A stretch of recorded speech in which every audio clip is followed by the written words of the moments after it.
আলমগীর ভাই, নজরুল ভাই, ডক্টর সলিম ভাই সহ ডক্টর মনির ভাই এবং সিরাজি সহ ওলামা দলের নেতৃবৃন্দ, মহানগর উত্তরের নেতৃবৃন্দ, আসসালামু আলাইকুম ওয়া রাহমাতুল্লাহি ওয়া বারাকাতুহু। নেতৃবৃন্দ, আপনারা ভালো আছেন? আমার মনে হয় আলেম হিসাবে আল উলামা ওয়ারাসাতুল আম্বিয়া, আলেম হিসাবে আপনাদের ভালো থাকার কথা নয়। কথা বলেন ঠিক কিনা?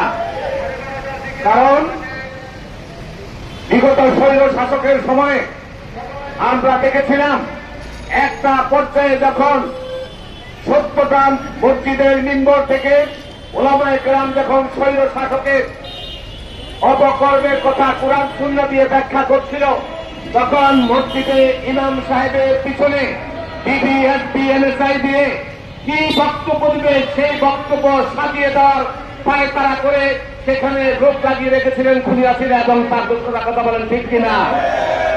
আমরা আশা করেছিলাম বাংলাদেশ জাতীয়তাবাদী দলকে যেভাবে 17 বছর অত্যাচার নির্যাতন করেছে, এভাবে জামাত ইসলামের কিছু লোককে তো ফাঁসি দিয়েছে। কথা বলে দিয়েছে কিনা? 5 আগস্টের স্বাধীনের পরে জামাত ইসলাম তাদের যে সমস্ত সিনিয়র নেতাদেরকে ফাঁসিতে তুলে মেরেছে, হত্যা করেছে, তাদের ব্যাপারে নিঃশ্বাস ফেলবে, দোয়া করবে, খতম করবে, জাতির কাছে